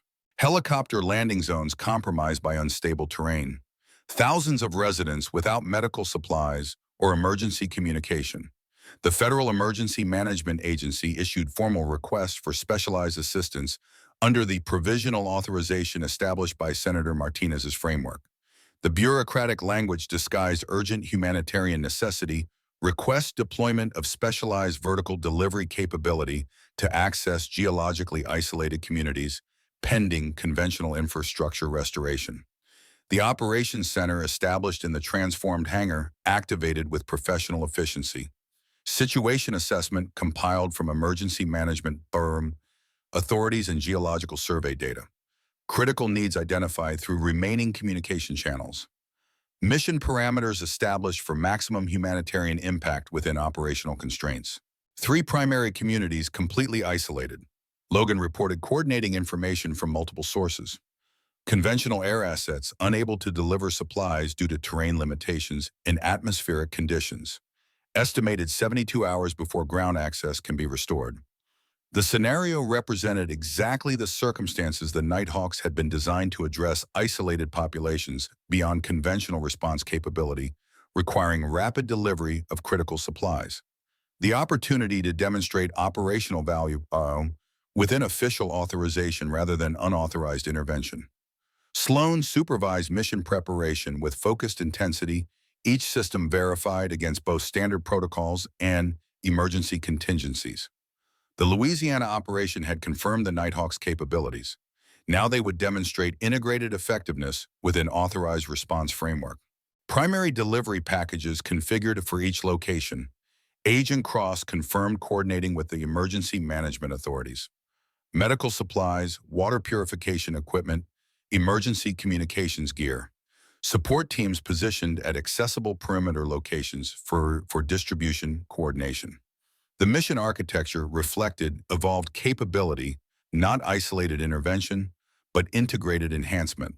The Nighthawks would deliver critical supplies to locations conventional aircraft couldn't reach, connecting with ground teams positioned at accessible perimeter points.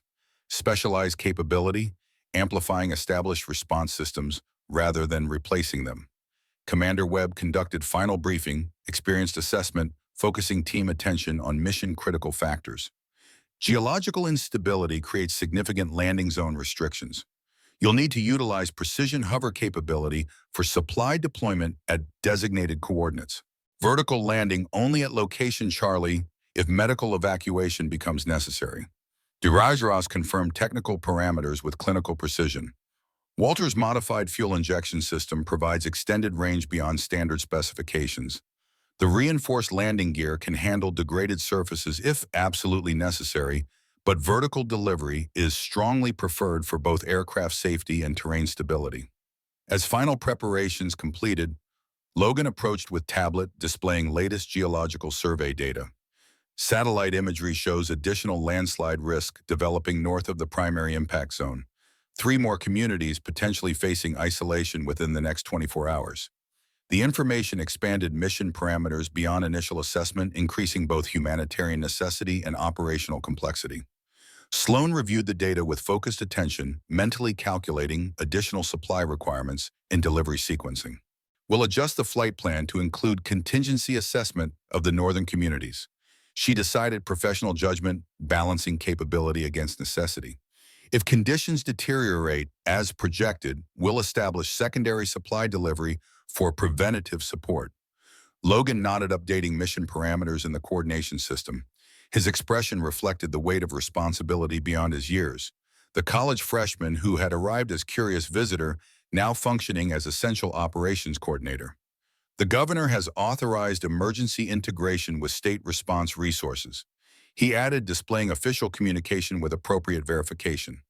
National Guard units will coordinate ground reception at accessible perimeter locations. Medical teams standing by for potential evacuations. The institutional support demonstrated successful transition from classified isolation to integrated response capability. What Walter Mercer had protected alone for decades now connected with conventional emergency systems, enhancing rather than replacing established protocols. The Appalachian mission proceeded with professional precision. Nexus 1 delivered critical supplies to isolated communities with vertical precision that conventional aircraft couldn't match.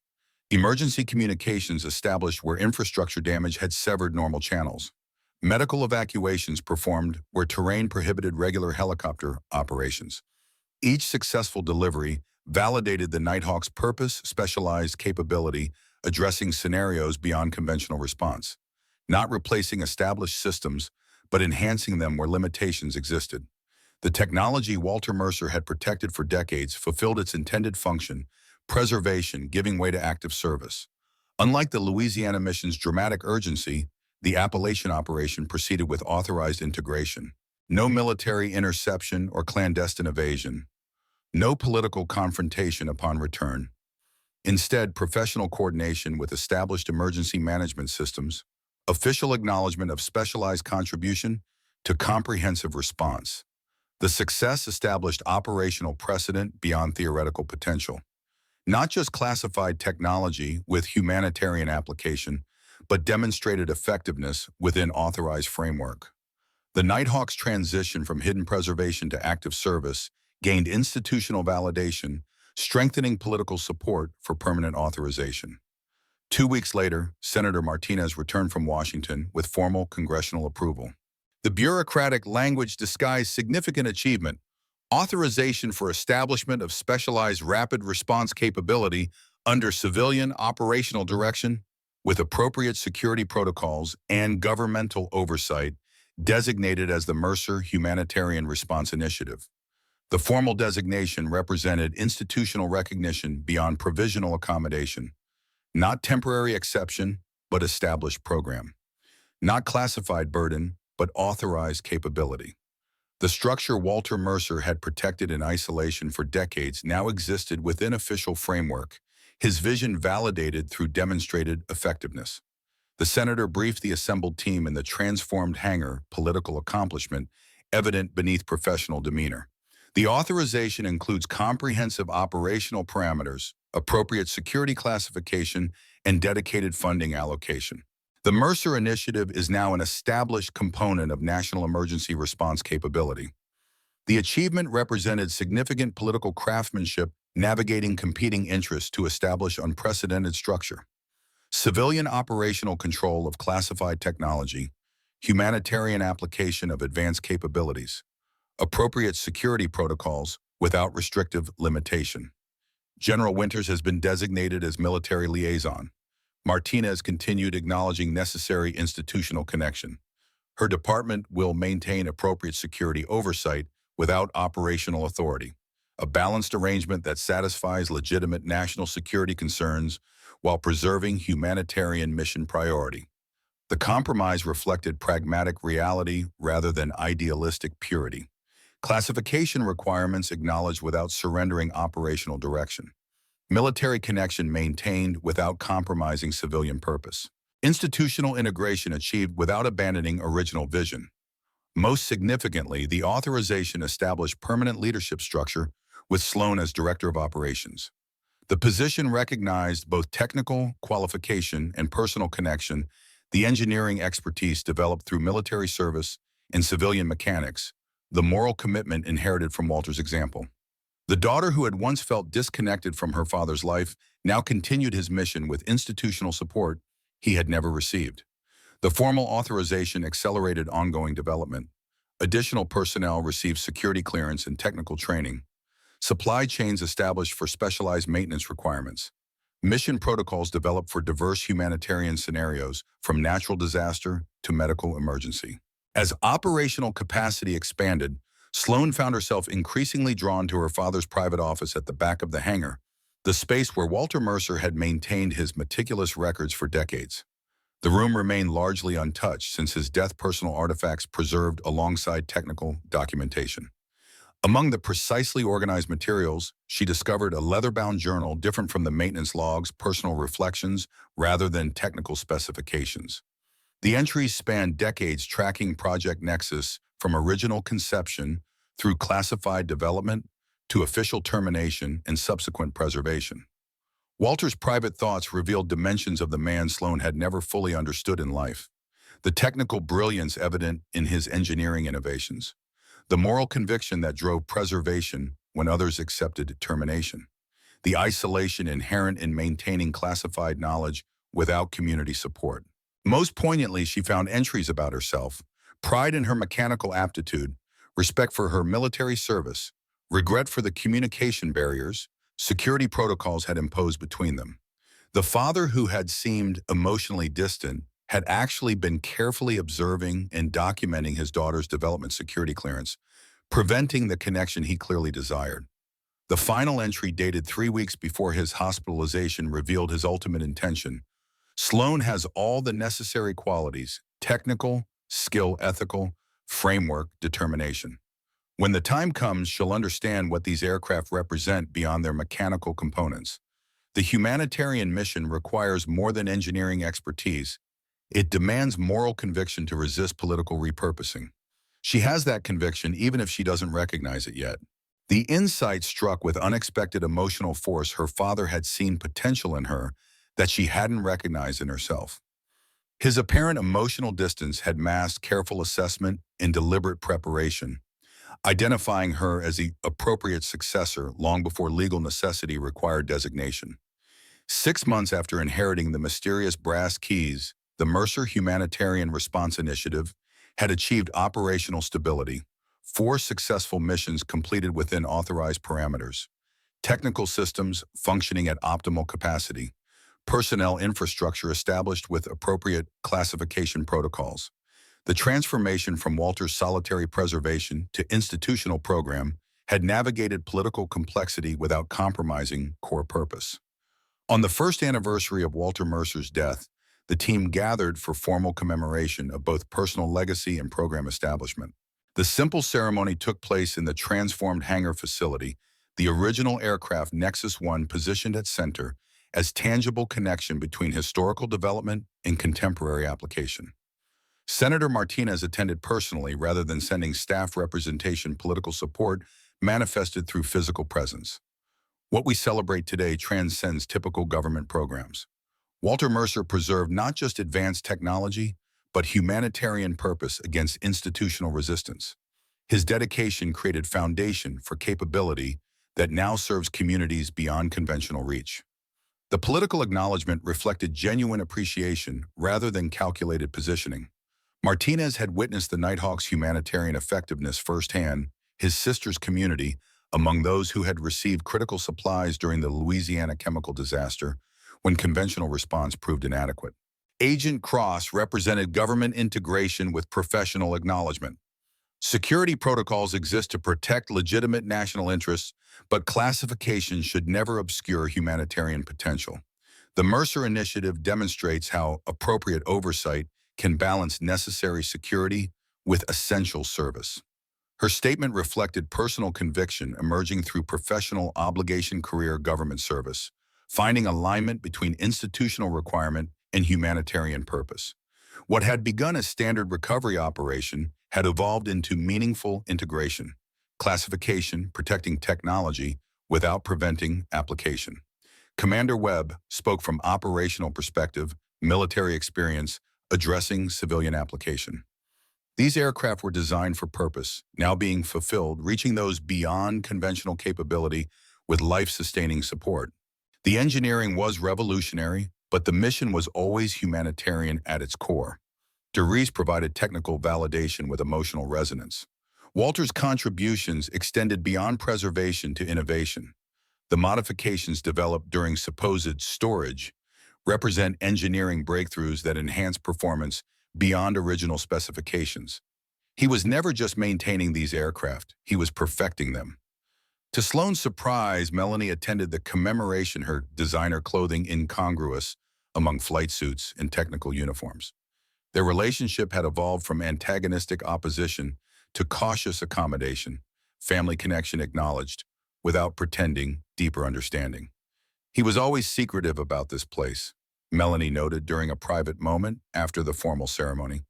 I thought it was just eccentric obsession, old military junk no one wanted. I never imagined. She gestured toward the operational center with uncharacteristic humility. You saw something in his dedication that the rest of us missed. The acknowledgement represented significant evolution from her initial dismissal. Not complete understanding, but recognition of misjudgment. Not personal connection to the mission, but appreciation of its legitimate value. Family reconciliation measured in respect rather than intimacy. I didn't see it either, Sloan admitted honest assessment, replacing former defensiveness. Not until I found what he'd been protecting all those years. Not until I understood why it mattered so much to him.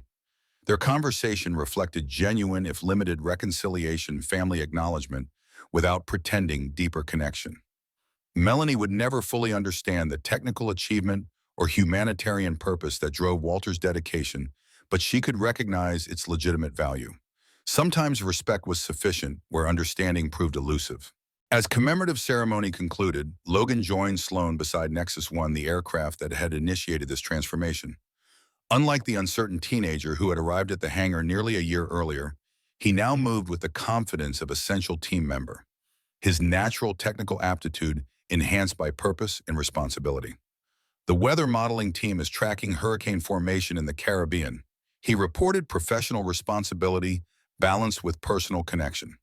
NOAA projections show potential landfall along the Gulf Coast within 6 days. FEMA has requested preliminary coordination for potential deployment. The information represented operational continuity beyond commemoration ongoing purpose, rather than static memorial. Walter Mercer hadn't preserved these aircraft as historical artifacts, but as functional capabilities awaiting appropriate application. Their value existed not in what they represented, but in what they could accomplish. Begin preliminary mission assessment. Sloan directed transitioning smoothly from memorial reflection to operational focus. Coordinate with FEMA on potential deployment zones and supply requirements. We'll establish contingency planning based on projected storm track. The professional response masked deeper personal connection. The anniversary had brought reflection on how dramatically her life had changed since inheriting those mysterious brass keys. From struggling mechanic-facing eviction to director of specialized humanitarian program. From disconnected daughter into continuation of father's legacy.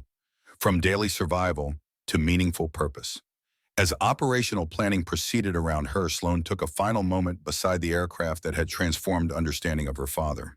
Her hand traced the smooth contour of its leading edge, feeling micro-imperfections invisible to the eye, but detectable to trained touch.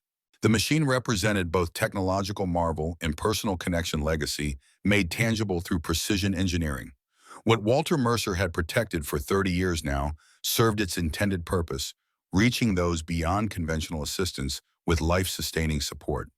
The technology he had maintained in secrecy now operated within appropriate authorization, classification, protecting capability without preventing application.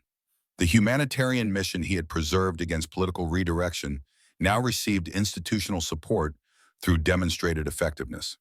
Most significantly, the purpose that had isolated Walter from family connection now provided his daughter with meaningful continuation. The skills he had nurtured in her mechanical precision, technical innovation, ethical framework now guided the program he had preserved through decades of solitary dedication. The communication barriers imposed by security classification had prevented personal connection during his lifetime, but shared purpose had established deeper understanding after his death. As hurricane preparation continued around her, Sloan recognized the journey from inherited burden to operational purpose had revealed dimensions of both aircraft and engineer that security classification had previously obscured. Walter Mercer hadn't just been maintaining forgotten technology, he had been preserving humanitarian potential against political repurposing. His apparent emotional distance hadn't reflected personal limitation, but classified necessity, security protocols preventing the explanation that might have bridged family disconnection. Logan approached with operational update his expression, balancing professional responsibility with personal sensitivity. The Appalachian communities we assisted last month are organizing a memorial contribution. They're establishing a scholarship fund for engineering students with commitment to humanitarian application. They want to name it after Walter. The information struck deeper than expected recognition of her father's impact extending beyond technical achievement to human connection. The communities that had received assistance didn't know the classified history or technical specifications. They simply understood that someone had dedicated decades to preserving capability that ultimately reached them when conventional systems couldn't. That recognition represented validation beyond institutional authorization or political accommodation. He would have appreciated that. Sloan acknowledged genuine emotion breaking through professional reserve. He believed technology should serve people beyond conventional reach. That innovation without application missed its essential purpose. As she spoke, she realized the statement applied not just to her father's engineering philosophy, but to their relationship as well. Walter's technical brilliance had existed in isolation without the human connection that would have given it personal meaning. His dedication to preservation had lacked the communication that might have transformed family perception from eccentric obsession to purposeful commitment. The Mercer Humanitarian Response Initiative would not repeat that pattern. The technology would serve human necessity rather than institutional priority. The capability would connect communities rather than maintain isolation. The purpose would unite rather than separate inclusion, replacing secrecy where appropriate classification permitted. The hangar facility that had once represented Walter Mercer's solitary burden now hummed with purposeful activity. The technology he had protected in isolation now connected communities beyond conventional reach. The mission he had preserved against political redirection now received institutional support through demonstrated effectiveness. And his daughter, once dismissed as merely inheriting an abandoned building filled with forgotten junk, had transformed both perception and reality. The skills Walter had recognized in her technical precision, moral framework, determined purpose now guided the program he had protected through decades of solitary dedication. The communication barriers imposed by security classification had prevented personal connection during his lifetime, but shared purpose had established deeper understanding through his legacy. For Sloan Mercer, the journey from mysterious inheritance to meaningful purpose had revealed that some legacies aren't just preserved, they're fulfilled. Some innovations aren't just maintained, they're activated. Some purposes aren't just protected, they're continued by those who recognize their value beyond institutional limitation or political convenience. When technology serves humanitarian purpose rather than institutional priority, when innovation connects rather than isolates, when purpose unites rather than separates, that's when legacy transcends inheritance to become continuation. Not merely receiving what came before, but advancing it toward what might yet be accomplished. That was Walter Mercer's true gift to his daughter, not just advanced aircraft or classified technology or even humanitarian purpose, but the opportunity to transform preservation into application, to continue what he had protected, to fulfill what he had maintained, to connect what had remained isolated by necessity rather than choice. As hurricane preparation accelerated around her, Sloan settled into the purposeful rhythm established through months of operational development. The uncertainty that had accompanied those mysterious brass keys had given way to determined direction. The confusion regarding her father's seeming emotional distance had transformed into understanding of his classified burden. The struggle to maintain daily survival had evolved into meaningful purpose extending beyond personal necessity. Some machines are built for destruction, others for profit or prestige. But the rarest and most valuable are those designed to preserve life beyond conventional reach technology that serves humanitarian purpose, despite institutional resistance. Those are the ones worth protecting, even when official support fails. Those are the ones that form legacy beyond individual recognition. Walter Mercer had understood that distinction clearly. Now his daughter continued that understanding through active service rather than solitary preservation, the Nighthawk's unique capabilities finally fulfilling their intended purpose. Not hidden and forgotten hangar, but deployed where needed most, reaching those beyond conventional assistance with life-sustaining support. For Sloan and those who carried forward this purpose, the legacy wasn't just about aircraft or technology or even humanitarian mission. It was about recognizing when preservation must give way to application, when protection must evolve into service, when inheritance must transform into continuation. That was the true meaning of the sky never being the limit, but just the beginning, not boundary, but threshold, not constraint, but invitation. The Nighthawks would fly where conventional assistance couldn't reach, but more importantly, they would connect what isolation had previously separated. In that connection lay the fulfillment of Walter Mercer's vision and his daughter's continuation technical capability, serving human necessity beyond conventional limitation.